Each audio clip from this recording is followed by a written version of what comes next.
სრული პოტენციალის რეალიზება უკვე ნიშნავს სულიერი პერსპექტივით, რომ შენი სულის სრული გამტარი ხარ უკვე, მაგრამ ეხა ჩვენ რო ამაზე ვსაუბრობთ, არ ნიშნავს, რომ ჩვენ ვართ სრული 100%-იანი გამტარები, ხო?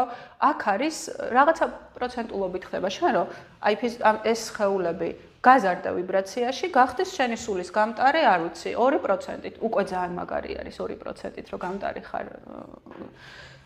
ამისი რა ქვია, შენი სულის, იმიტომ რომ ზუსტად მანდ მოდის მერე ეს შენი მისიის და დანიშნულების თემები შემოდის, რომ თუნდაც კითხვის ნიშნები რო გვაქვს, ხო, ეს გამოგვიძების პროცესში ხშირია, რომ რა არის ჩემი საქმე, ის ძველი საქმე აღარ მოგწონს ხოლმე, რაღაც ახალს ვეძებთ ხოლმე. და ეს ზოგადი ინსტრუქციები გვჭირდება, რომ ანუ საჯობია რომ ვიცხოვრო, აქ ვიცხოვრო, ეს ურთიერთობა უნდა მქონდეს თუ არ უნდა მქონდეს. ანუ ესეთი კითხვები რო გვაქვს, ამას ძალიან გვილაგებს უკვე სულთან კავშირი.